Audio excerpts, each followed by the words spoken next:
Welcome back, everybody. It is Wins Above Fantasy, episode 168. If you're listening on the podcast, today is Thursday, February 27th. For those of you guys joining on the live stream, happy Tuesday. Recording a couple days early. I'm Van Burnett, joined as always by Steve Gisueli. Steve, the sick bug hit us both in the month of February. Been a rough month, but we had to take the week off last week. A rare miss, but the silver lining is now we are officially back on the weekly schedule. And it feels like it's coming at the perfect time because we're talking ADP targets by each round tonight, getting through rounds 1 through 10. And it kind of dawned on me, especially as I've been listening to a lot of, other podcasts, stuff around the industry, that usually this time of year, you and I kind of know who each other like up and down the drafts. And I feel like we're still kind of in the discovery phase. So it feels timely to get on the weekly schedule. But tonight's going to be an awesome show, very draft focused, which 'tis the season. I know you got the turf draft under your belt. I finished up my best ball double up. Enjoyed that as well. So we got some stuff to talk about. Spring training underway, but we'll let some of that stuff marinate before we analyze it too much. But how's it going, man? Hopefully you're feeling better. And talk to me about, what are we, 3 weeks less than from baseball? So very exciting times, man. How you doing out there? Yeah, that another international series, right? Tokyo series this year, if I remember correctly, right? So we'll have real games, like a free look, right, at NFBC. I remember last year the big deal was picking up like those 2 free Daniel Hudson saves, if you remember, right? Like That's you right. got those retroactive stats in NFBC. That was a big deal. I think So Mookie got off to a yeah, scorcher, and then he yeah. like stopped hitting home runs for 2 months or something. Yeah, that's right. So we'll have some real implications soon. But yeah, sorry about that. Was under the weather last week. Definitely would not have been a good episode if I would have fought through that. So postponed it. We're now on weekly. This is our last episode of February, and we're in the thick of it. I mean, I am just over 3 weeks away from our home league draft, which is super, super exciting. I know you got that coming up too, and it's nice, right? Like, February is a short month, so even though it's the 25th right now, it's only 3 more days. And then we once that calendar turns to March, it's really, really baseball season. With spring training games in full go, and like guys starting to go longer and longer into the season. So Yeah, our excited, glad to keepers do are it. due on Thursday. So we're like in decision mode already on like who's for our home league, like who are we keeping at certain roster spots. We do some fun ones. So as commissioner, I'm like, I'm sending the text. It's like, all right, guys, 3 days till keepers are Yeah. due. So yeah, it's gonna be awesome. Are you drafting? So you're drafting ahead of the series? Our home league is that Thursday prior, like the 14th. So I got an No. early. I think it's after. When actually is that? That's I actually a think good I want question. to say Tuesday the 18th or Yeah, maybe our Wednesday the 19th. so we're Saturday. We're the Saturday after it. So Okay, so you're skipping. I mean, yeah, that feels like you'll be very ready for baseball. yeah, The start stop is kind of a bummer, but it'll be cool seeing like Imanaga versus Yoshi and I think also Roki should be pitching out there I somewhere. would imagine they would want him to.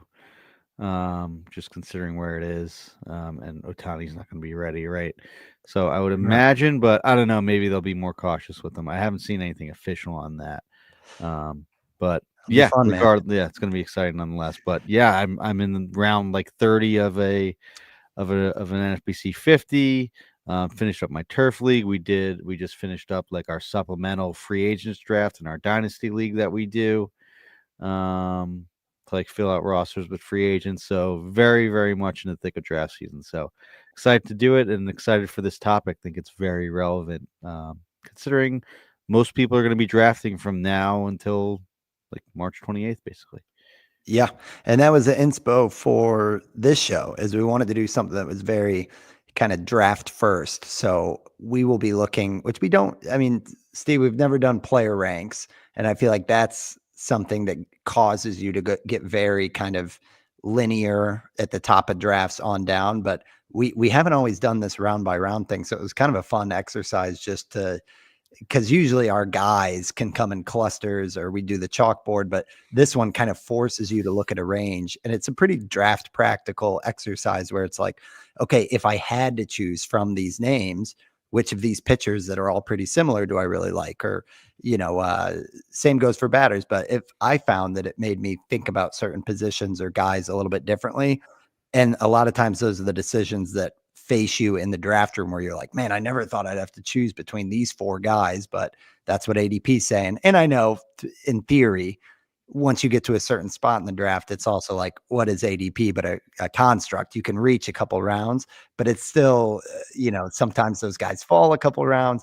So I found it quite useful. But I think for those watching the stream, we're going to pull up Steve's recent draft chart where it just shows February ADP round by round. We're assuming a 15 team league. So we'll each pick a guy that we're targeting in round one. Now, some of that is, based on the KDS of what draft slot would we like. But after that, it kind of gets into just what players do you prefer.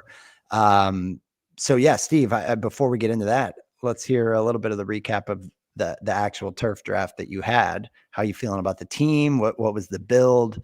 Talk to me. Yeah, feel pretty good. Got my team up on the board there a little bit early. We did this, I think 2 or 3 Saturdays ago, like early Feb. So for a non-draft and hold, Risky business a little bit. yeah. A lot of the guys that I like, and I actually listened to Justin Mason break down our draft since it was like one of the first ones they did it on Friends with Fantasy Benefits. So it was pretty funny hearing those guys break it down. And Mason liked my team. There's a few tweaks here and there that would have, but it was a very similar build to like what he does. And he's a big Corbin Burns guy who was my first pitcher. This is unreal because 4 months ago, I remember you saying, I don't know if I'm going to be in on Burns. Yeah. And here he is, like your yeah. But people I feel like the industry is kind of turning around a little bit on Corbin Burns. I think, he's from Arizona, I believe. Like, I think it's a great landing spot. Like, it's more pitcher friendly, especially for it's tough on lefties. So, Right. platoon weakness. Burns is a righty. Less damage from lefties is good. Yeah. The sweeper was broken out at the end of last year with Burns. His cutter looks good so far in spring.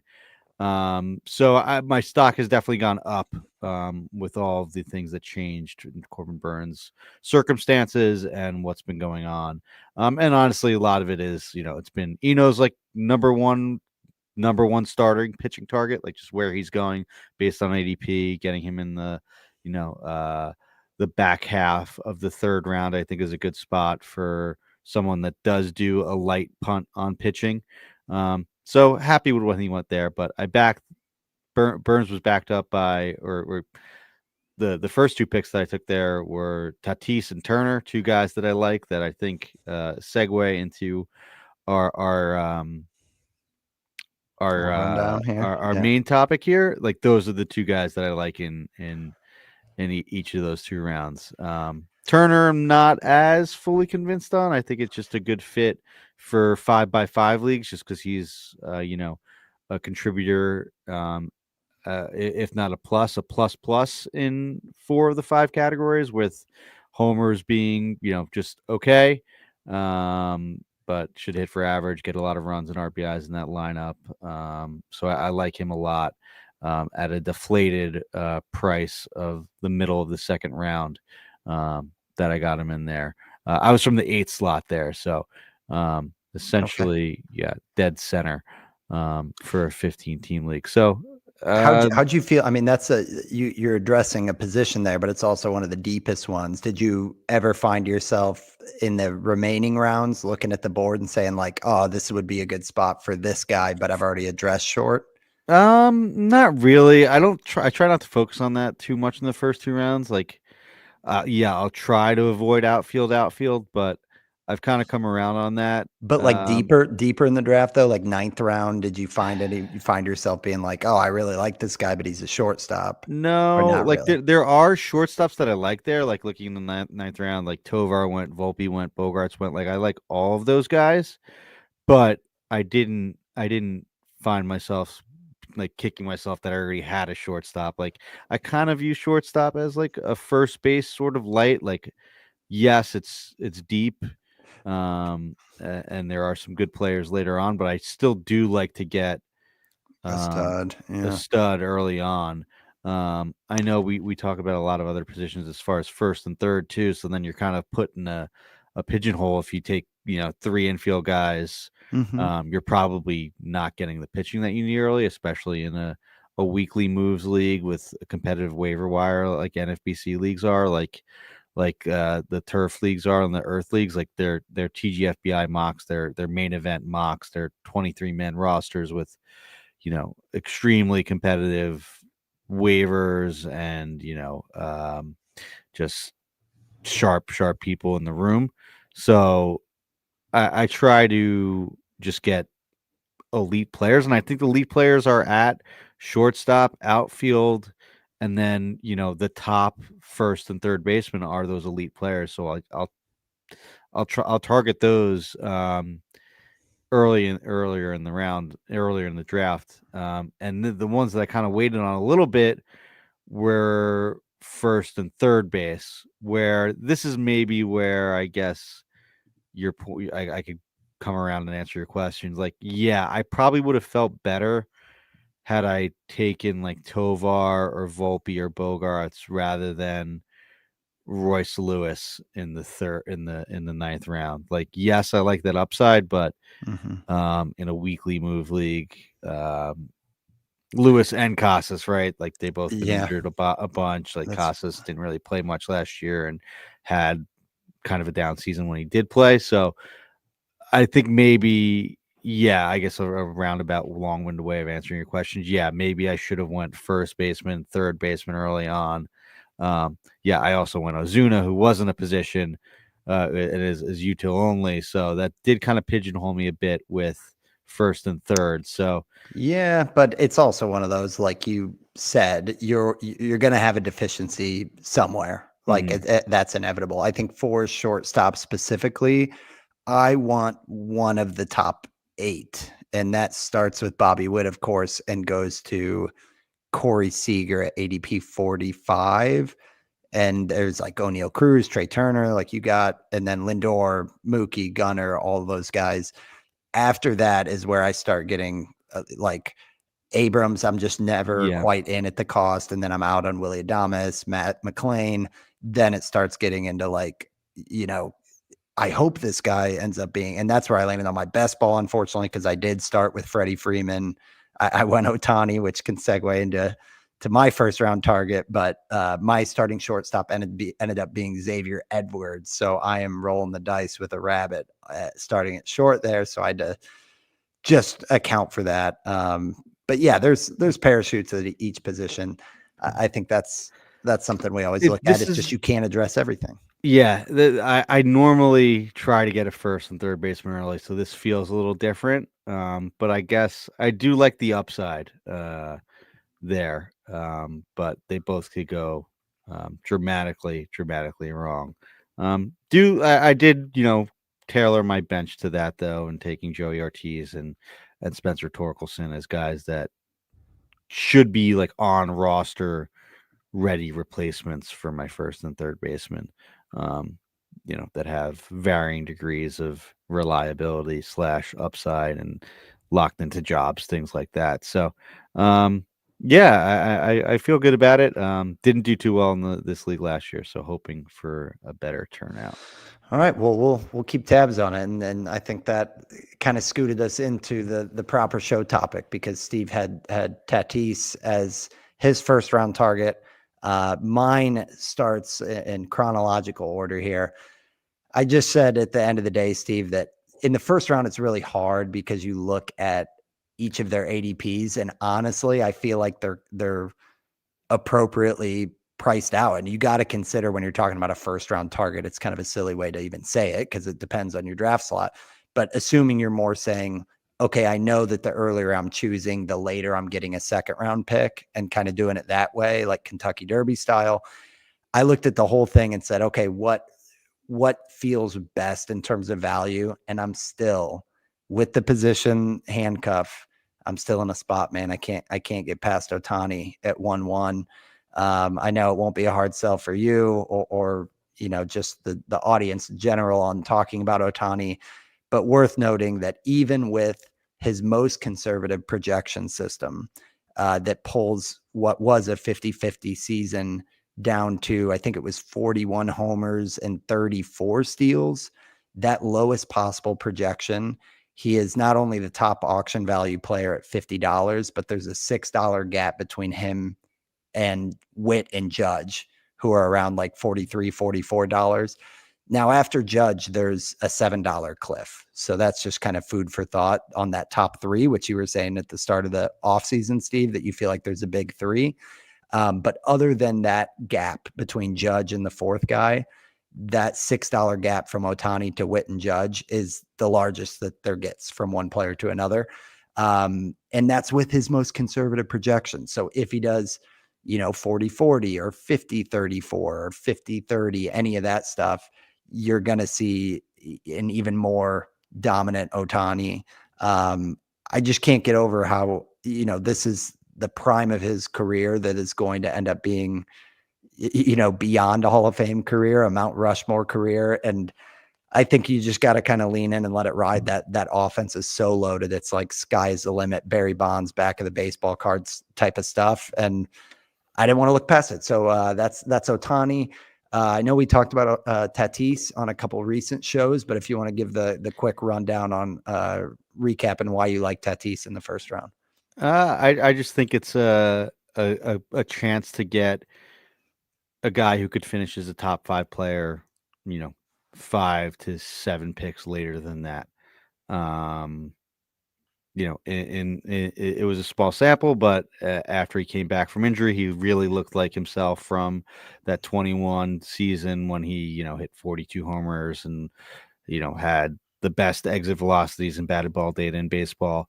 And I think, you could look at the low steal totals of last year, but, he was dealing with a quad injury that essentially hampered him from like even really being able to run, while not stealing bases, like just in the outfield and just in general, you saw him kind of limping around prior to missing those 2 months, right? So it was bothering him before that. Came back, did run a little bit. I think he'll be all systems go, and like we could see like a vintage, 280, 40, 30 season as a top end outcome for Tatis, like we kind of saw 2-3 years ago before the shoulder injury, the wrist injury, the suspension, last year, the quad injury. I'm listing the reasons why he probably does go later, but I still am tempted to believe that full seasons will come for these sort of guys. Like, Judge went in the middle of the second round the year before he hit 60 homers, right? Because he's injury prone. Like, well, one time, sometimes these guys are going to not get injured and play the 150 games that you need them to have their 90th percentile outcome for seasons. And the 90th percentile outcome from season from Tatis is better than maybe every single one of these people that go ahead of him besides Ohtani. Yeah. I'd agree with that. Yeah. I mean, it feels like he needs it to happen because we've been chasing it as an industry a little bit. Now, granted, it's been a reasonable floor, and even dealing with like multiple issues with that quad stress thing that you're talking about, there are still signs of, I guess, improvement or polish for Tatis. I mean, he's still 26 years old. The strikeout rate was better last year than it's ever been. The hard hit numbers were as impressive as they've ever been, pretty much. So yeah, I'm with you, Steve. I think he's one of my favorites in this group. You talked about Turner.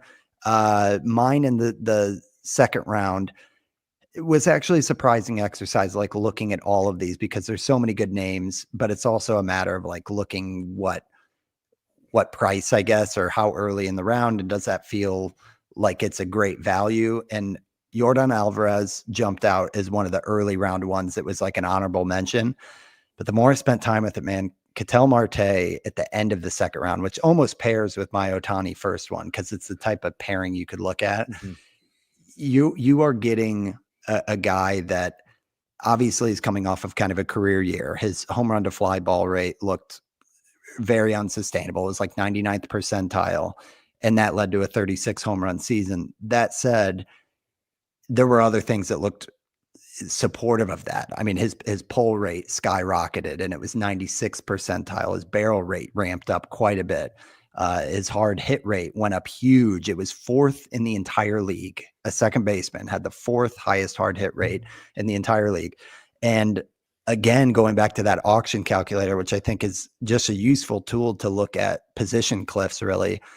I talked about the gap kind of player to player from Ohtani to Witt and those guys, but from Cattell to the next second baseman, there's a $7 auction calculator gap. So obviously you're not getting a Jose Altuve in like the third round. Some of that's baked into the price a little bit, but it just underlines that if you can shore up a stud like Marte that very easily could be like 285, 30 homers, maybe more on that. I know you talked about the ballpark in Arizona, but for right-handed hitters, I mean, we've seen that pop play up for him and Christian Walker, which it's like for Christian Walker going to the Crawford boxes. Like his homer total would have been the same in Arizona as it would in Houston last year. Like there is righty pop potential there. So Marte seems to know how to get the most of that. And that offense has been better. He eats up runs, which is, as we know, a very underrated stat. So for all those things and kind of that back of the second round, like I feel as good about him, if not better than in years past, where you looked at like Altuve and Albies at the 2-3 turn and you were like, oh man, it would be great to shore that up. So yeah, I'm kind of Marte's growing on me, and man, that's a relief, because almost immediately after that, you're kind of sacrificing one thing or another for a second baseman, or saying, oh, well, he'll help me. And Marte doesn't come with a ton of speed. So it's not like he's 5 categories across the board, but the categories he does help, it seems like he's like an elite standout, and I totally buy it. So that's mine. Not sure if you got any thoughts on Marte, or if you want to add to Trey Turner, who we have not really talked about a ton this offseason. I'm going to push back on Marte a little bit here first. Yeah, let's hear it.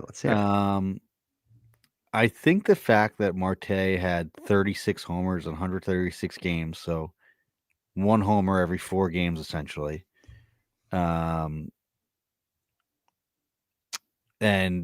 had this amazing year and was a fantasy and real life all-star, MVP quality stuff. Like, he only had 136 games and 504 plate appearances last year, or 83 plate appearances last year. And, he's missed a ton of time. I like that. Like, I think his amazing season masks how much time he's missed over the last 4 years. Has he missed? I mean, He did. I mean, he missed 137 games. Like he's been more durable that's a than good amount of Pesky. games missed in this year and in 2024 and 2022, right? Like it's almost 30 games. That's, a month worth of games basically. But Sure, we last year. don't dock Tatis on that. We don't dock. No, but his career high in games was back in 2018 at 153. So, and the floor of Marte is, a fine second baseman, right? Like, in 2022, he had 12 homers and 5 steals with the 727 OPS in 137 games. I'm not saying he's going to repeat that, but, if you look at his hard hit rates, like, there's one that's the outlier to me, and it's the 53.5% from last year. The rest are around mid to upper 40s in good seasons. But So the barrel rate at 6% in 2022, it was 12% last year. So you're yeah, just not 8% buying the year that. before, 9%. I think So, but I think you he's an don't think that's an 8% barrel approach rate with guy. him with him hitting all those the fly ball exit velocity? You're not buying any of that. I'm not. It's not that I'm not buying it. It's just I'm regressing him. I buy his projections. I His buy him. projections His have him. projections have him as a 27 homer guy with 270, 350, 483. That's you're essentially paying like a position premium, like, and that's it. Like, his numbers wouldn't be that much different from Altuve, who goes 30 picks later. In my mind, I think you're buying Marte at the peak, and you're buying a position scarcity inflation that's driving his price up. I think it's a combination of both those two factors. Um, and I just can't see him hitting 36 homers with 93 runs and 95 RBIs in 140 games, which is what I think I would project him for. Well, I'm not buying the 36 homers. Like, I think the home run to fly ball has to come down, but I don't think the projections are baking in the barrel rate, the hard hit rate, some of the like legitimate gains that he had last year. Yeah, I guess it's a question of how much of that is he going to keep. I mean, I just don't know. Like, I don't know why you would just straight up throw it out I'm not throwing just it because out, he didn't but do it, just because he hasn't done it like years leading up to this. I just would be surprised. I would be surprised if it was a double-digit barrel rate again. Like Okay. his career barrel rate is 6.3%. That's baking in a few of the years earlier in his career when he had abysmal barrel rates.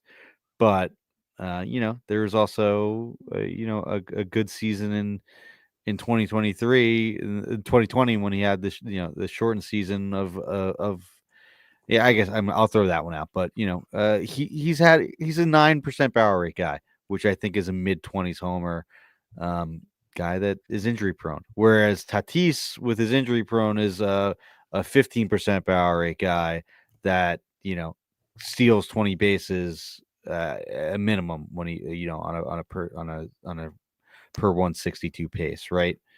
Marte doesn't come with any of those sort of Well, he's going assurances. 20 picks later, and Tatis doesn't fill up a second base slot, but his hard hit rate was one spot in the majors behind Tatis last year, which is the point Yeah, I'm yeah, making. I get it, and maybe there was a legit change, and sometimes I do this. This is maybe a blinder in my game. I do regress that, and if there was a change, and he's now a 50% hard hit guy year over year, um, in his age 31 season, sure, I'm gonna miss out on it, and he'll be a first round value essentially again. But I tend to let other people find that out.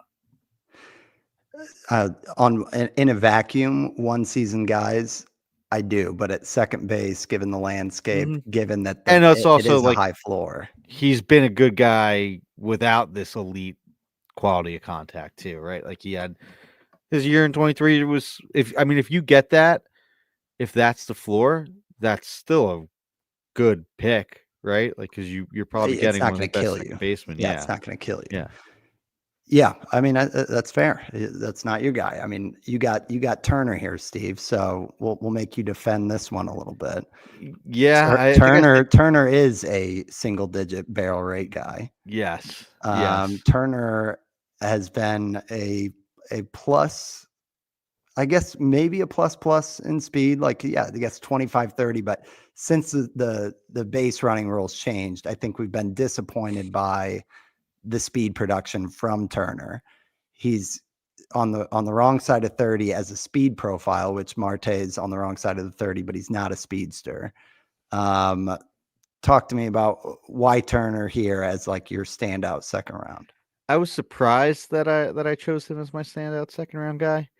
Um, I think it's definitely more for 5x5 or 6x6 roto leagues. Like I think Turner is just someone who helps you in all of those categories, isn't a drag on batting average, um, which is super important early. I've come to realize, right? So that's why I kind of think it's a good pair for Tatis, who might be 270, 280. Just because batting average is so hard to find late in drafts, Mm-hmm. and guys that do provide batting average really might not provide anything else, in like Stephen Kwan, like the Jung Ho Lees, right? Like they're they may be, pretty big deficiencies on other categories. So if you load Sure. up on guys that can provide good averages, which most of these guys in the first rounds do, but Turner is, perennial 300 hitter. I think that's just a really safe, solid play that provides, 20 homer power. And sure, with the sprint speed and with, how prolific he's been in the past, you would have hoped that he's had more than 59 total. 49 total stolen bases over the last 2 years, right? Like I could have dreamt on 59 in one season for him with these new rules. But, he did go 30 for 30 in 2023. And if you remember 2023, he had those few first months where he was like unplayable. So the last thing he was worried about was stealing bases, right? Like he was Hmm. hitting, you know, 220 with 5 homers heading into, after the All-Star break, and then salvage his season with that amazing July, August, and September run. And it looks like a kind of a prototypical turn of season, less 20 or so points of batting average from 2023, right? So there, I can kind of tell myself narratives why he didn't have that many steals, right? 2022 in Los Angeles, it was prior to the rule changes. They had this elite lineup. Maybe he didn't have the green light as much or didn't run as much when everyone's hitting home runs behind him in that elite Dodgers lineup. 2023, unbelievable slump. Wasn't even getting on base. Wasn't worried about stealing bases. Still stole 30. Last year, 19, he had the hamstring injury. I think that definitely kept down his steal totals. I would And he be missed, I mean, okay. he missed time. He missed He missed 30, time. He missed 35 games. Yeah. missed 40 games. Um, So, who knows if that was bothering him before, after. I don't have the splits exactly in front of me, but that's why he only stole 19 bases, which, you would have hoped that his per game stolen base was more than the 19 and 120, but hamstring injuries can do that. So I would be okay actually, on the safe side, sure, I'll pencil him in for the projections of 23 homers, which is, regressing him due to age, regressing him due to his, relatively low steal totals for him over the last few seasons.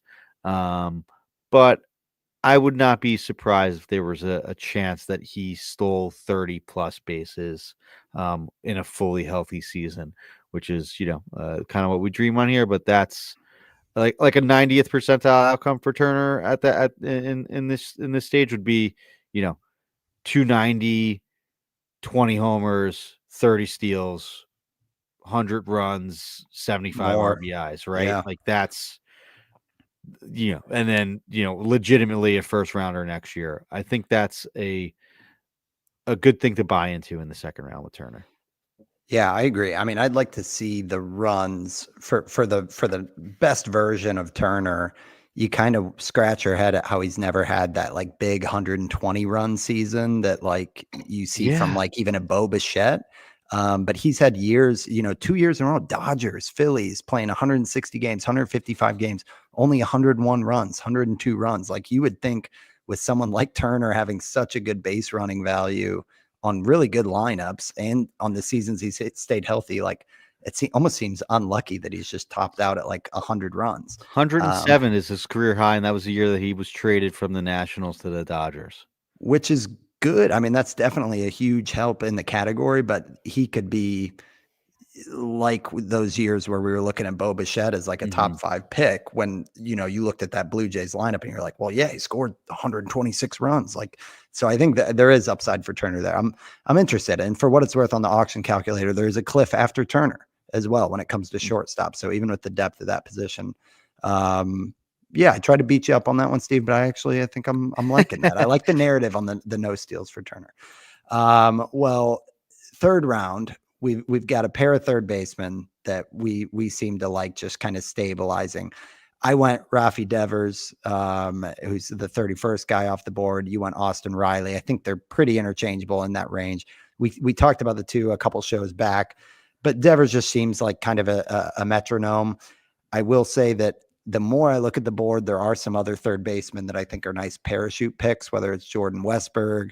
I'll talk about two other names specifically later, or actually, I think it's kind of just beyond this range, but a late Isak Paredes, I think, is a great third base parachute pick. So I'm not totally burned if I don't get a Devers or a Riley. But it definitely seems like these are guys that we're going on 4 or 5 years knowing exactly where they're going to be drafted next year. And it's right here. And it's pretty much 30 homers, 270, should be around 95 on runs and RBIs. Devers had ended the season with a shoulder injury, so that's the only thing that's a little bit nervy. But for how long he's been in the game, he's still 28 years old, power prime. So yeah, I like Devers. Talk to me about Riley, Steve. Are you? I know that you mentioned the shoulder. He is ramping up slowly. Should be in Cactus League game or Grapefruit League games next week. I'm usually all in on Devers. I'm a little bit scared of that, especially because he missed time last year, was hurt last year, and then comes to spring training. What if first thing you hear about shoulder? Right. That's just a little bit concerning. Which may be a tiebreaker for me. Like I want to that's why I want Riley. I may even prefer Machado to him, who goes a little bit later. So those were the two I looked at. Yeah. On my list, Riley was the 27th Yeah. guy off the board, Steve. Yeah. So he was he was So, not in my list for yeah, this. But he yeah, fell a little when bit we there. looked at the two right next to each other, Yeah. I actually do prefer Riley, like I said a couple shows back. Okay. Yeah, that's fair. Don't have to get into it. I know we got a lot of names to get to, so we can kind of move on here. I know we want to get to some late names too that we can kind of skip up to too. So fourth round, this is ADP 46 to 60 in this range. The names I was looking at, not particularly thrilled about drafting some of these names. And a position I'm not thrilled about drafting this season is outfield. So those two things, yeah, I know what people have talked about depth of it. It feels like it is like when you're in the single digits of outfielders and you've got like James Wood and Wyatt Langford, like these guys that short track record, they come with their, if you look at these 2 months or, if this goes right for them, Michael Harris II in the 30s, like it does not feel like outfield of past where I am like very confident in the top 10 guys.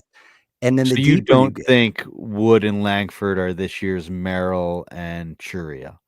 no, I don't want to pay for that. And I don't think you had to pay anywhere close they for went, that they for, went later, for Merrill last year. And then once you get into the other guys that are like still OF1s, you're looking at guys with short track records that are just like, okay, Bretton Doyle, Lawrence Butler, like, yeah, Lawrence Butler could be a top 25 pick next year. He also could be a top 200 pick next year.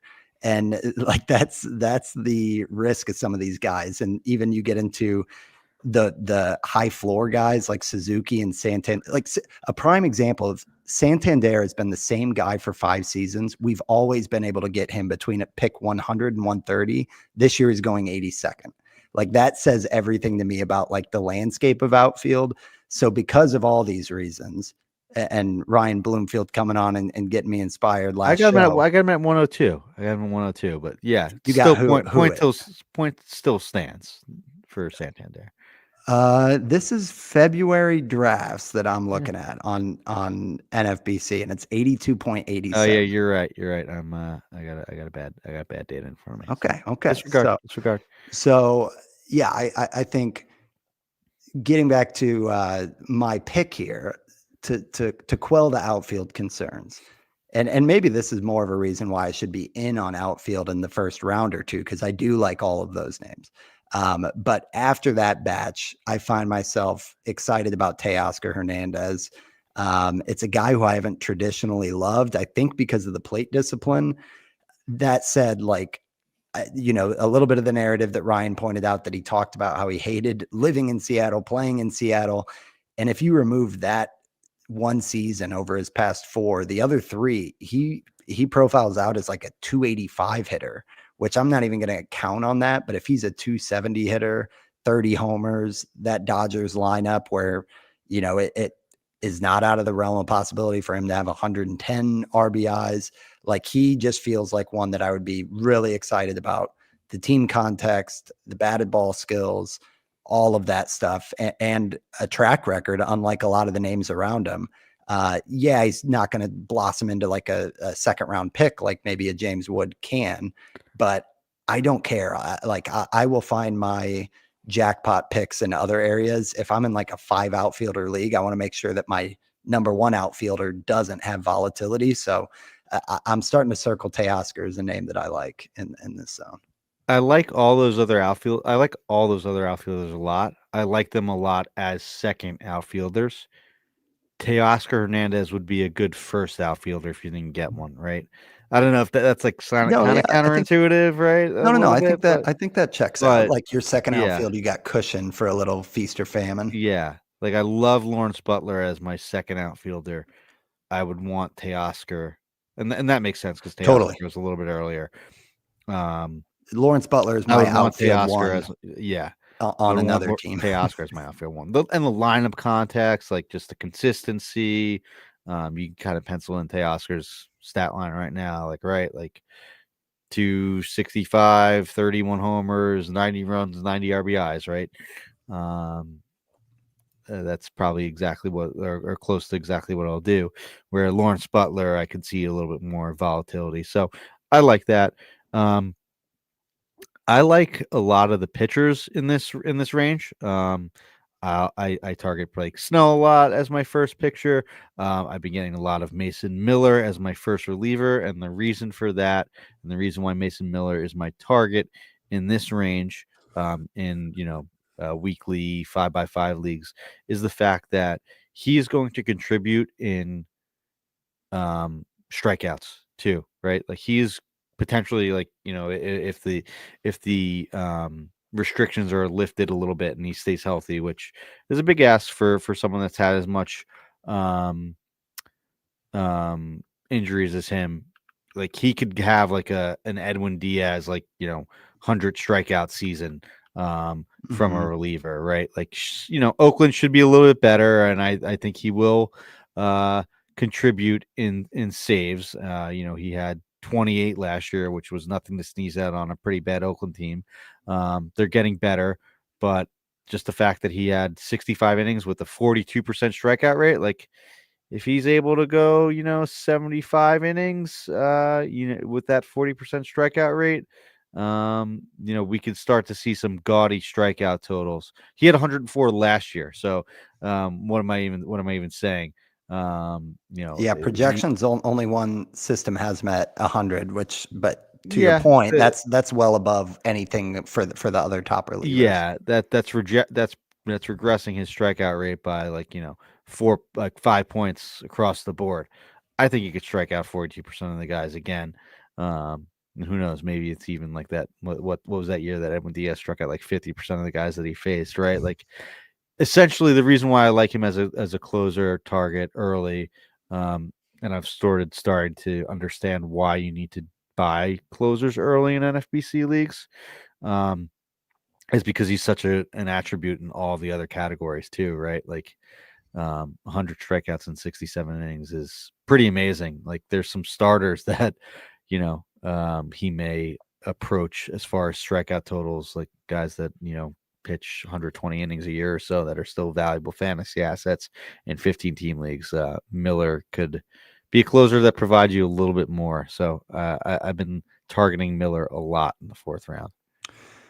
Yeah, the closer that comes after him, like less than 10 picks later, is Helsley, who just kind of got so many fortunate save opportunities, doesn't have anywhere near the pitching stuff that Miller has, doesn't have the strikeouts. So, yeah, in a vacuum, I love Miller. I mean, I think Miller's the last elite closer. I think yeah, there's a pretty I'd good agree tier with there. that. Like I'd agree with that. Miller, Diaz, Hader, Devin Williams, Class A.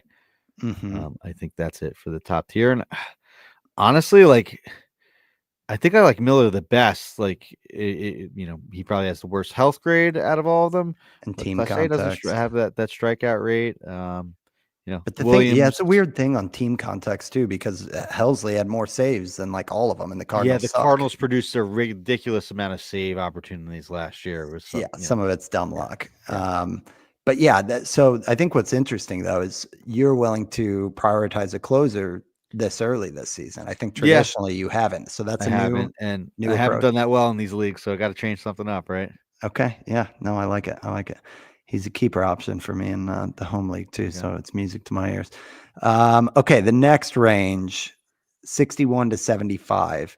We'll get to. I've got a picture I'm excited to talk about, but we're going to take our first ad break and we'll be right back after this. Okay. So, Steve, this is my SP1 target, and it's one that I just loved having last year, especially in the second half. It's Framber Valdez. I'm going back to our trusty auction calculators here, where Framber is the number 8 starting pitcher, according to ATC, and he is being drafted as the number 16 starting pitcher. And that is with his projections being under a strikeout per inning, which we saw kind of the best version of Framber maybe ever in the second half last year, where he had all of kind of the hit prevention, the ground ball rate, but he found that curveball again. He was throwing it more often. The strikeouts ramped up. He's the number 1 ground ball pitcher in baseball, and when the curveball is what it can be, which he showed last year, that is coming with a lot of Ks as well.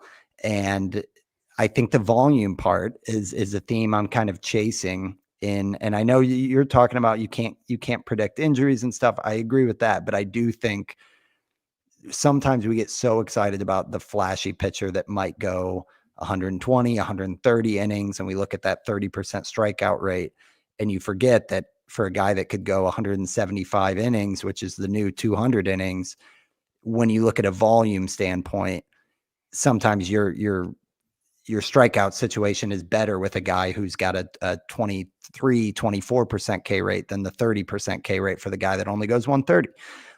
So I love Framber. I think if I can get him as my SP1, then I feel good about where my staff is going. But I know that the industry likes him too. So we'll see if the price doesn't kind of get ramped up a little bit, because yeah, right now, where's Framber going? He is pick 68 is what I got him at on this chart. So Framber's mine. Not sure if you want to weigh in, push back, or if you want to share your target from this range. No, I like Fromber too. I think we've talked about him a bunch. I think that's a great call.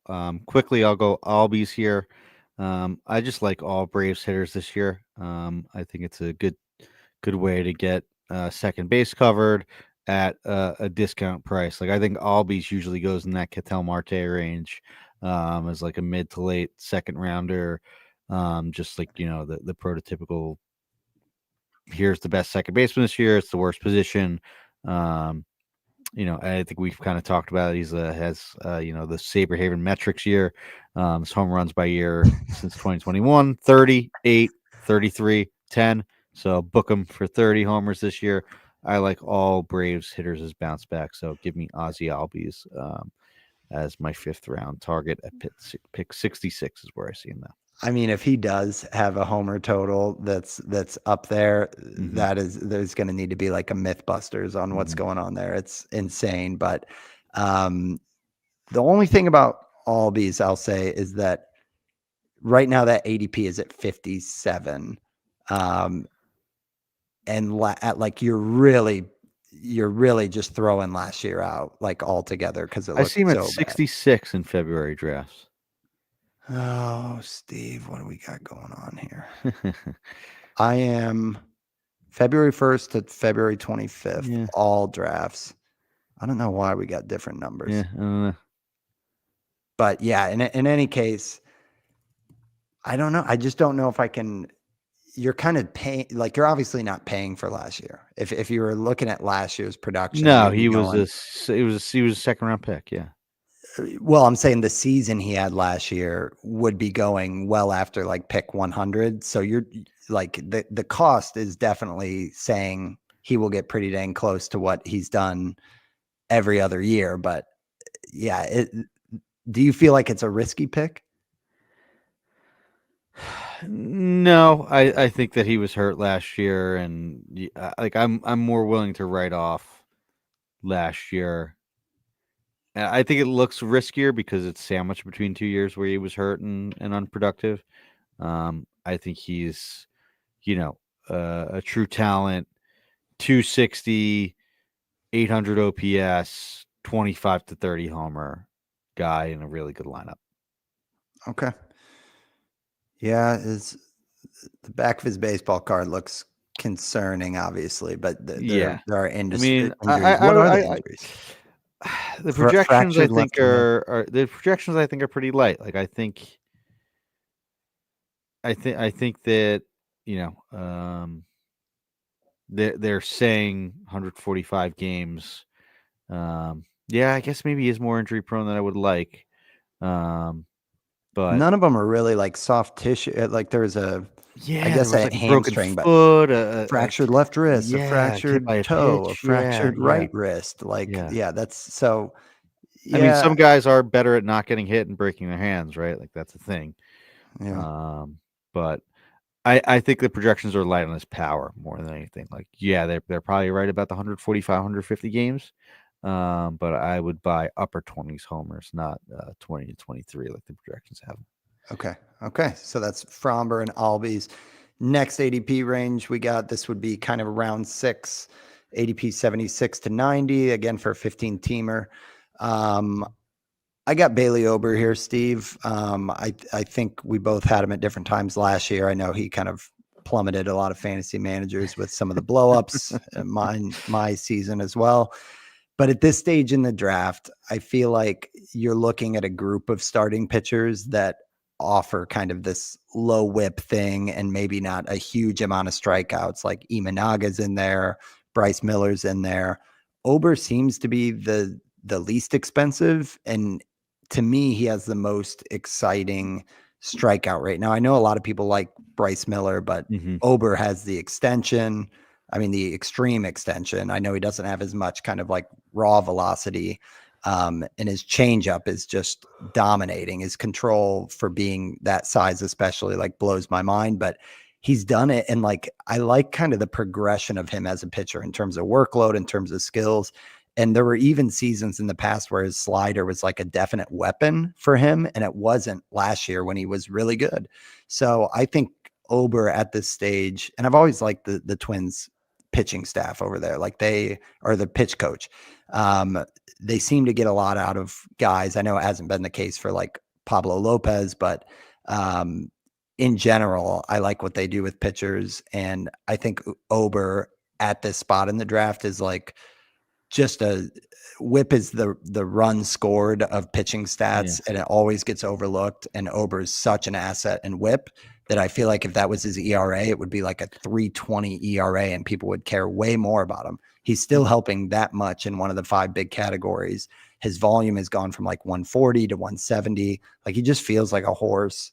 And if, and I know it's a big if, he doesn't have some of those massive, 9 home run or 9 home runs, 9 run blow up starts, it makes you wonder how much better the overall line will look. So I like Bailey Ober a lot here, but in reality, this whole range is my range to load up on, probably SP2 through SP4 for me. And Ober is one of many that I would be happy with, but maybe the one that I'm really looking to grab. I think low whip, like high homer per nine, good strikeout guys are pretty valuable in 5x5 formats. Bailey Ober, Blake Snell, obviously, to more an example from the upper echelon of pitchers, but Mm-hmm. also guys like Joe Ryan who go Yeah. a little bit earlier too, right? Because like, yeah, they give a bunch of home runs. They're probably going to be solo shots, if Right. not maybe a 2-run, but like that's all they're going to give up.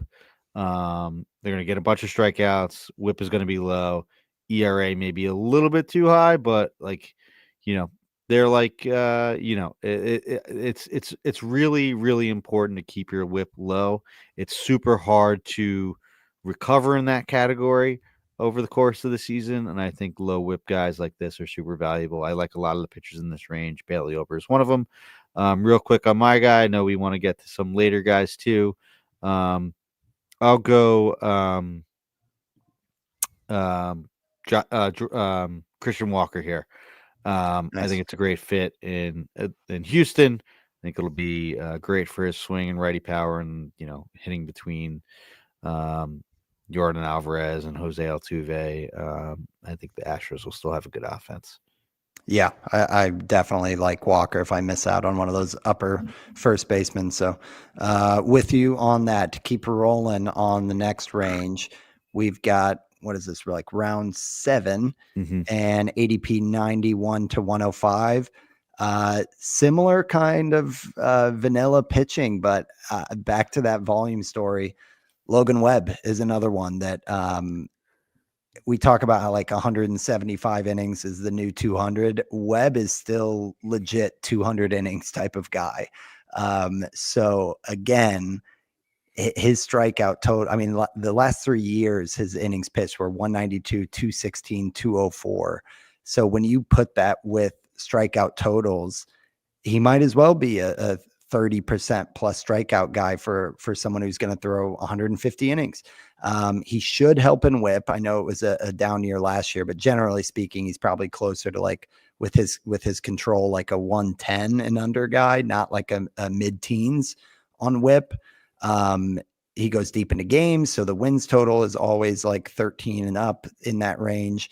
And yeah, in terms when you like put that all in the mixer again on the auction calculator game like Fromber, he's a 27th pitcher off the board, starting pitcher off the board. He's 16th on the auction calculator. And Webb is a guy that good extension. It's just what you see is what you get. And he's still young in terms of the grand scheme of things as a 28-year-old pitcher. High ground ball rate like Fromber. This is a mini Fromber. And I don't even feel like I need to pair Fromber with massive strikeout guy because I feel like Webb, the year before last, he had 194 strikeouts, which is a ton. Now, granted, that was probably a high water mark on 216 innings, but I think you can still kind of pencil Webb in for 170 plus Ks, and a whip that should help you, and an ERA that definitely helps you. Like his past 3 years, his ERA has been around like a 315. So yeah, I like Webb. It's not a sexy pick, but again, if you hold out on starting pitching after 6 rounds, I don't think you're really in the mood to chase. You just want guys that are going to give you production. So that's where I'm at with Webb. You're starting to see how my build is forming, Steve. It's like sure bats up front, and then pay attention to positions up front, and then I want the boring volume workhorse type of pitchers, and then I'll take some shots later on the flashy ones. I waited on pitching in one of my earlier drafts and got like Garrett Cole, Logan Webb as my 1-2, and I feel pretty good about it. Yeah. Yeah, there's some injury risk with Cole, but I think Webb is a solid SP2 for all the reasons you listed.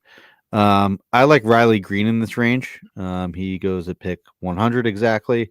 I think Riley Green is like a budding superstar. He's just turned 24 years old in September, and just looks like a guy who's been in the league for 10 years that knows how to hit the baseball. Nick Pollock put it as like a way, like he analyzes pitchers all day, and like he says like a quick way that he looks at what pitchers are good or what hitters are good is by the way that pitchers pitch them.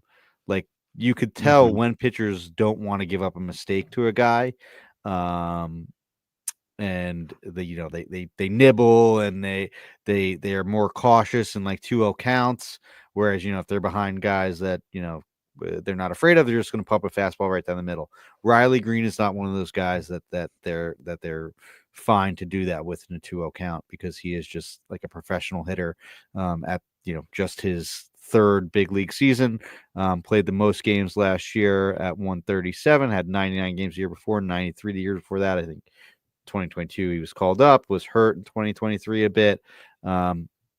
Finally put together, also had an IL stint last year, which isn't ideal, but I think that Riley Green can be a 30 homer, perennial upper 800 OPS, is like just a real life amazing hitter. Sure, the speed may not be what we were hoping for when he first came up, But I also think it's not non-zero. Like he does have like really good sprint speed. Maybe it doesn't translate into steals, but who knows? With as he gets more comfortable, maybe he could be, a 10 to 15 steal guy. He does have the athletic ability in there. So I just really like Riley Green as a hitter. I think he truly broke out last year. Just kind of was unfortunate um injury around a really good season. So Riley Green is my pick here, and I have a good amount of shares, and I'm basically targeting him as like an outfielder too that I think has like outfielder one upside for this pick in the draft, for this range in the draft. Yeah, I hear all things that you're saying about like Pollock and like watching him. I mean, he seems like such a pure hitting talent and like sweet lefty swing, all of that.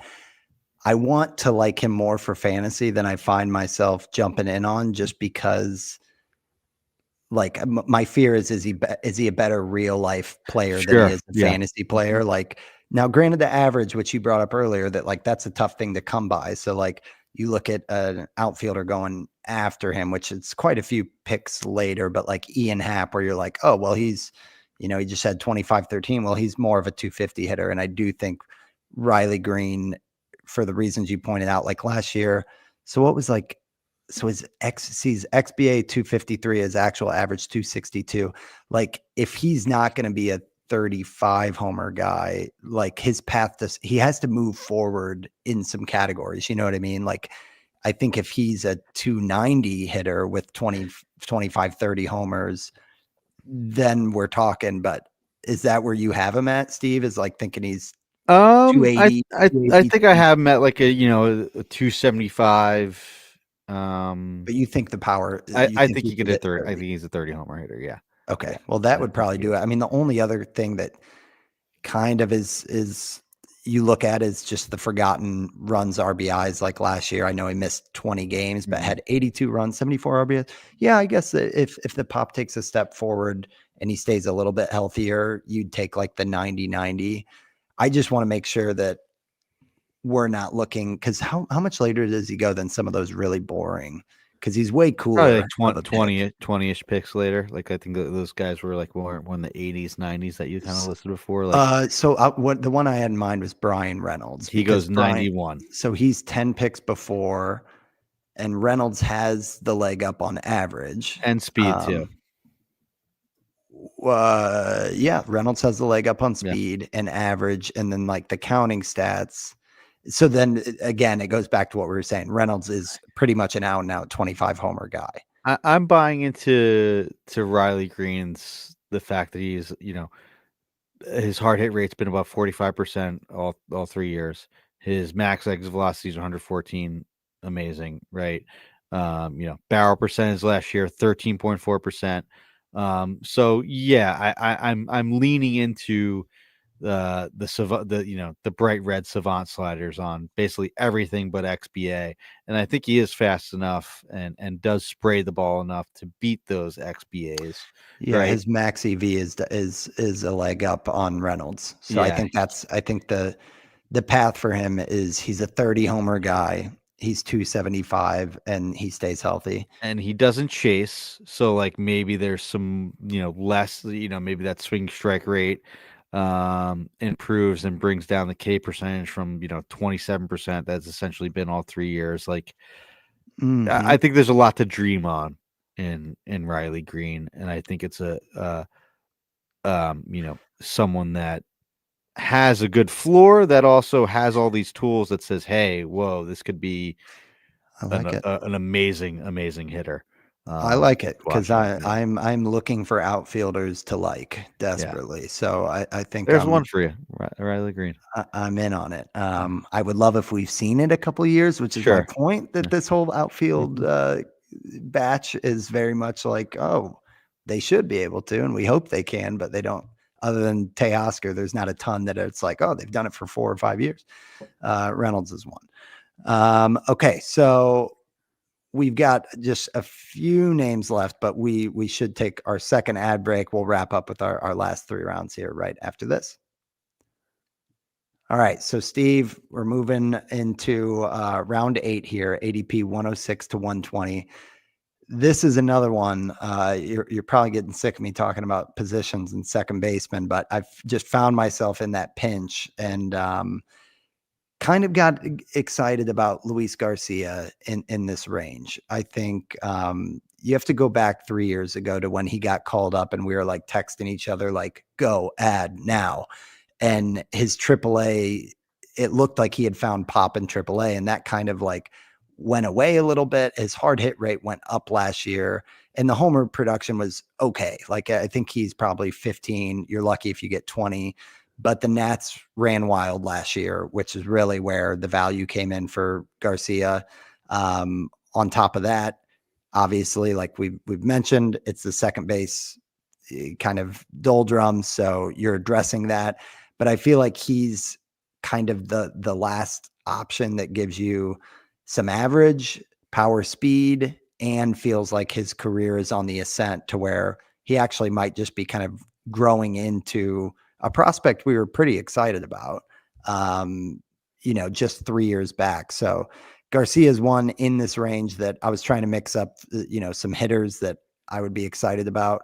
And yeah, I again think after Garcia, there's kind of a cliff drop off on second baseman to where he's one of the last ones that, because after that you kind of get into, okay, you got Luis Arias, who's totally like a one cat specialist. Xander, which it's just so meh. And Bryson Stott, Andres Jimenez. Like I'm just not excited about a lot of those names. And then you start getting into just like speed only guys. So I like that Arias is one that can give you kind of this 15-15, I think is like the baseline that I'm hoping for, and a pretty good average benefit. I mean, he's a better average hitter than Jordan Westberg that goes before him, Matt McLean that goes before him, Marcus Semien that goes before him. I mean, possibly even Albies from an average standpoint. It just kind of depends what Albies you're getting. But yeah, Garcia is one that, again, I didn't go into this offseason thinking that I was interested in him, but looking at the full landscape, I'm starting to warm up on that. Yeah, me too. I have him on only one team so far. I thought it was on more. Let me see if he's on the team that I'm currently drafting right now. Great radio. I grabbed him in my only Yes, completed he draft is. so So far. I have my second share. So I actually have him and Xander Bogaerts, believe it or not, at second. I like Xander a lot this year. I think it's nice that he has second and short. I think he is a good oatmeal, boring kind of guy that should be good if he's able to stay healthy, and was better when he came back last year. So side on him, but yeah, I like Garcia a lot. I think it's a good option at second base if you don't get one at that stage. My guy in this range is another pitcher. It's Hunter Brown. He has been a consistent SP2 target. If I take a Corbin Burns earlier, I like to pair it with a more upside Hunter Brown that I think has also a good floor and is just kind of this guy that goes in our favorite range of pitchers. Everyone can go through the numbers of how amazing he was from April on once he had the sinker and moved on the rubber. I think Hunter Brown could be, drafted 50, 60 picks earlier next year. That's how good I think Hunter Brown could be. Yeah, he's in this batch of pitchers that I'm just like generally excited about. Yeah, I like any one of them. He's around Joe Ryan, Grayson Rodriguez, Mm-hmm. Freddie Peralta.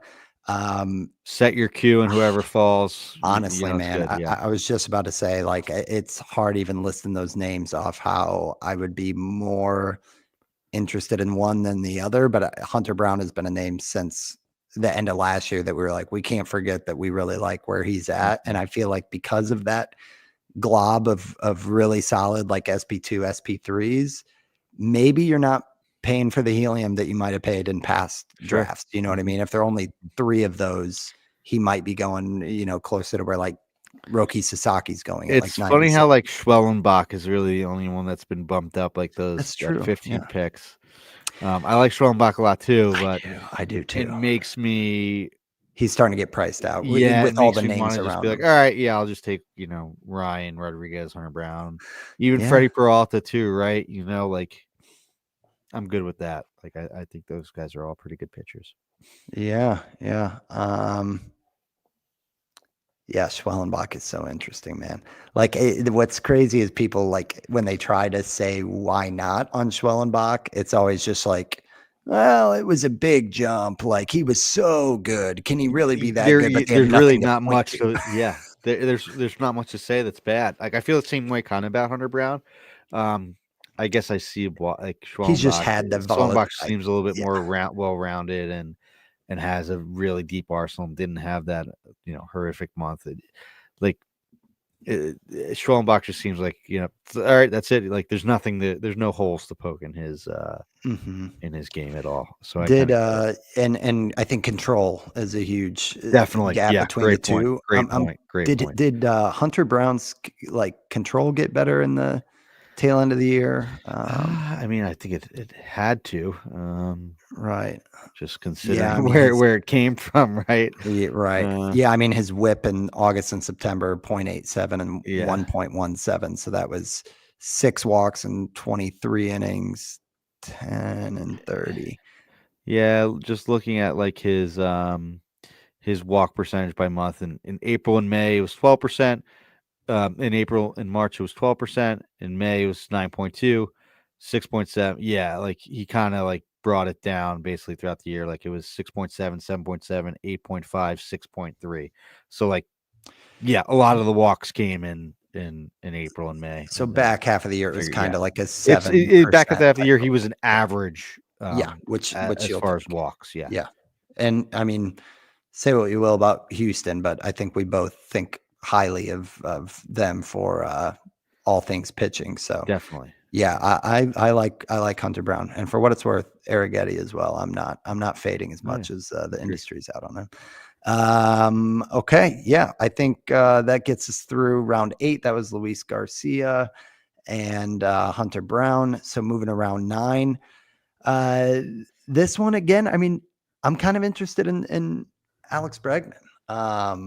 I think the landing, I mean, obviously you think of Bregman and it's like it's almost the very next thing you say is Crawford boxes with him. And I just think that like, and Steve, you're the park factor king, so check me on this. But when I was looking at park factors for right-handed hitters, Houston was actually, I know for pop, it's great, but for Yes. just general stuff, it was like middle of the pack, whereas Yeah, Boston was like second or third I mean, with the well, think about wall. it, right? That right field or that left field in Houston is so short, and the Crawford box, like, there's really no room for singles or doubles. Like, it's either your home run or you're going to be flying out to that left fielder there. Like, right, that's why Jordan Yeah, Alvarez was passable in that position all the time because you know there's not the ground to left cover. center gap is going to be covered by the center fielder, and the left field area is basically cut in half because of those Crawford boxes. Um, the same, it's very similar for Boston, right? Except for the fact that not only is it shorter, right, for home runs, but it also has that extremely high wall for doubles, right? So it's closer than the Crawford boxes, but higher. So maybe a little bit worse for home runs, but better for doubles and even singles off that wall, right? Right, So right. that's probably why the overall park factor is definitely going to be better for Boston. And I think honestly, it's this price is going to go up considering that a lot of this was probably when Bregman was unsigned. Now, not only True. did he Yeah. sign, he signed in a good hitters park for him and a good lineup relative too. So I like Bregman a lot Yeah, he as feels well. like the kind of like the Brian Reynolds of third here, and I mean you're losing 8 steals or something, but I think the average is higher than 260 that it's been at this Yeah. year. And who knows, man, second win type of stuff with like a club, like obviously the Red Sox have a lot of just identity and soul to their organization where like I would not be shocked if we saw kind of a little bit of a renaissance for Bregman He's not far off from kind of chasing, like, I know all the scandals and stuff, but he's had a career and he's 30. Like, I could see him locking in Boston. And I know that's super soft Having analysis, but another because what was the yeah. true ceiling? What was the true ceiling for Bregman? I guess rabbit ball, I 41 mean, homers. yeah, he was like a borderline first round player His in career batting 2018, average is 2019. Yeah. 272. So, like, yeah, if it got closer to that with your 25 homers, and really good, like 90-90 type of thing, that's a value where you're getting them there. So yeah, I got Bregman. Who do you got in this range, Steve? Man, this is a tough one. I feel kind of cheating, but I'm gonna go Spencer Strider. Like, there was just news out today that he's going to be pitching in spring training games. Like, I think he'll be back sooner than people think. It wasn't Tommy John; it was that internal brace procedure, which you come back quicker from.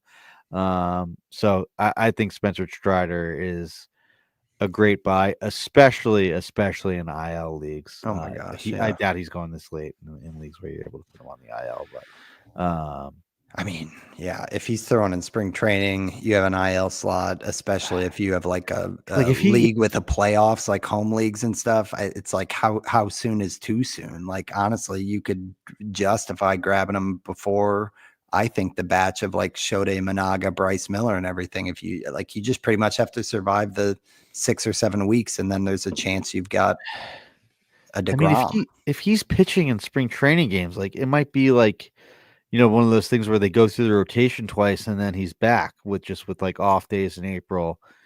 Like, why would he Mhm. be pitching in spring training games if he was 5-6 weeks away? Like, that's all. Like, I would almost view that as like the start of his rehab assignment. Yeah, Where you yeah, could kind of, like, when he gets in the spring training game, if it's like middle of March, I would say it's 4 weeks from there, and like, middle of April. Then if it's later March, you know, late April, which still yeah, is yeah. pretty good. Yeah, and I mean, they're probably just wanting to give him some, like, game time Sure, reps, and that's he's also gonna get fair. Yeah, clobbered and everything, but you're right, you don't wanna, like, also waste bullets or, like, have him throwing hard in the minor. Like, once he's ready, you kinda want him yeah, to throw where it yeah. matters. Also, shout out Uncle Ted per usual in the chat, but on the Bregman comment, that's a great note. Career 1,200 OPS Yeah. at Fenway, so that sums it Pretty up. good. Well, Pretty yeah, good. appreciate the input there. Um yeah, no, I mean, that's a great point on Strider, Steve. I mean, not a ton to say beyond the fact that, like, we'll have to watch closely on velocity and all the health reports and everything. But yeah, home leagues, whew, like, how low do you go is the question As far with like with Strider. I mean, it with was Strider, it yeah. was a rhetorical question, but if you have a thought on it, I mean, I threw the gauntlet out at, like, justifying before the Imanaga range Yeah, of I like would be good. Like, 80. I would be. What round are we in here? We're in like round 9, 10. Yeah, this is And 9. I get, most home leagues are 14, 12. I think, like, it's pretty unique for Mhm. home league to be that deep. So I would take him in, around pick 100 essentially. Okay. Um, so 10 in a 10 team, 9-ish in a 12 team. Yeah, if you knew, which you never would, Yeah. if you knew you were gonna get Spencer Strider that we knew and And loved, also, home league drafts are drafting probably after, or we'll have more spring training. information on Yeah. Strider, right? Yeah, that's true. That's Yeah. true. Okay, that gets us to round 10, final round here. For some reason, Steve, I looked at this range and found that it was kind of tricky to go off of. Like, I think for this, you've got, like, Brian Wu, extremely interesting, but it's like, is the health there? Oh yeah. Are the secondary, like, I know Nick absolutely loves him. He's like SP30 for Nick. Um, and Wu has that incredible, like, fastball and just such, I mean, it reminds me of how he talked about Logan Gilbert before he turned Mhm. into like a top 5 pitcher. Um, his command is unbelievable. His fastball is unbelievable. His secondaries just need the tiniest step forward, and it'll make him an ace instead of like an SP3. But the volume is a little bit of a question. I thought about Wu. Flaherty, I know the industry's kind of out on, and he like puttered to the finish line, but overall, he does know how to strike guys out. I think Detroit's a great landing spot. We saw the secondaries really good last year, which is what that was always his bread and butter. And like the slider was there, the knuckle curve. So Flaherty and Wu, completely different things that they offer there. I ultimately went to Jared Jones because I think at this spot in the draft, I've got my stable high floor SP1, 2, maybe 3 in that range of Hunter Brown, like you're saying. But this seems like the perfect time where Jared Jones might not ever have an ADP of 150 again. Like if he has any progression with the secondaries, a lot of people are docking him for kind of like, obviously it was ugly at the end of last season. His velo came down during starts, but also like there is growth for players. You know what I mean? Like it's not always a fair expectation to just expect that someone is going to get to a spot where you're doing this to your arm and throwing, 150 innings or something. And so I'm okay with seeing a little bit of fatigue. Like just they asked a lot out of him, so he needs to take another step forward in that. But he's already working on a two-seamer in spring training, which he needs more than just that fastball slider combo. So adding the two-seamer will help with that. And then he's talked about another possible pitch as well that he like didn't mention or he didn't name. So I think if Jones is kind of evolving the arsenal, pitching next to Paul Skeens, like I just see the whole Batman Robin of the staff, and I feel like he very, very possibly could be a top 40, 50 pick next year. And the whole industry is obsessed with him. It's just you're getting him at 150 because of the glob in front of him, but he's the type of talent that could leapfrog the good glob and just be better than any of the names we've talked about, possibly even on this show. So this is my scratch off spot in the draft, and I think it's priced right for the gamble on Jones, and I think if I can get him there, I will. I absolutely love both of these pitchers in this range. I'll go Brian Wu just to differ it because I had also Jared Jones there.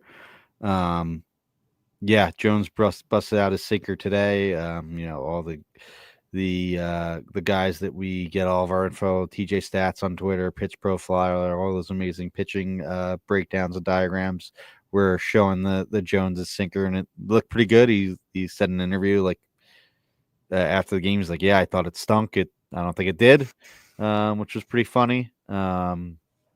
Yeah, I absolutely love Jones was my initial pick for this range too, but I also like Senga in this range too. I think he could bounce back. Brian Wu just seems like it's all there, just a matter of him staying healthy. So I kind of actually am interested by this range, and Picro Armstrong, Dominguez, Francisco Alvarez for a catcher I like. I talked about Xander Bogaerts too. I think Xavier Edwards is an interesting steal play. So I kind of like this 10th round range, maybe a little bit more. Yeah, it was tough. Even Josh Lowe with that the Steinbrenner like hitting part, yes, like the short porch, sneaky good steal guy. Good, outfield 3, outfield 4, I think. We saw what Josh Lowe did 2 years ago too, right? Like maybe last year. I know he was hurt last year, never really got going. So could be an interesting buy too. So I like this range, but yeah, Jared Jones I think is like if you would have told me in July of last year that you could get Jared Jones at pick 150, I would have said, okay, so he didn't pitch another inning the rest of the season. Right, exactly. Yeah, it is insane. And like the raw talent, him next to Wu, like in a vacuum, who do you see at the end of next year being the better pitcher? I'd lean Jones just because Wu seemingly had a forearm scare like every other week. Like, maybe it I guess in a true vacuum, like the injuries on that don't matter. So I guess I would go Wu. I think his fastball is a little bit better, despite how good Jones's fastball is, and then maybe he's got a bit of a deeper arsenal. But hey, like on the flip side, Jones is also adding a sinker, adding like you said, like another pitch he hasn't like told everybody what it is yet. Like he's hiding it. So right. But I like both of them. My answer would be don't make me pick.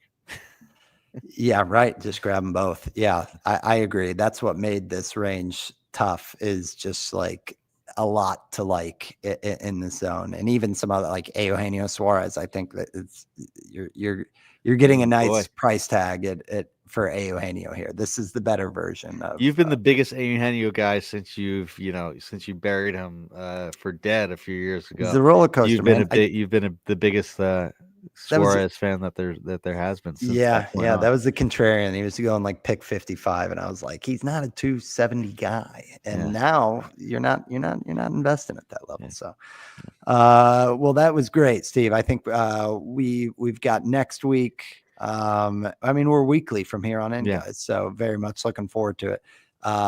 If you want to give us any feedback, let us know if you want to do kind of rounds 11 through 20 in this format.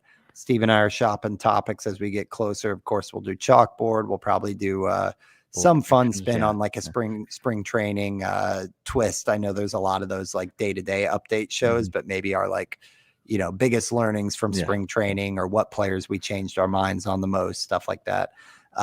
Spring training knows you should care about. Yeah, I like that. I like that. But yeah, with that said, for all our listeners, happy draft season. Next week will be our March kickoff show. I can't wait, but can't steal the thunder there. As always, you guys can follow us on Twitter at WinsAbovePod. We're on Blue Sky as well at WinsAboveFantasy. I'm at Van_verified. Steve is at Stav8818. This is busy season. If you guys go out, give us a rating and review, it goes a long way. We really appreciate that. Otherwise, it is great to have you here. We're counting down the days here for baseball season, and we will be back next week. Until then, thanks for talking baseball with us, guys. Thanks for listening, guys. Later.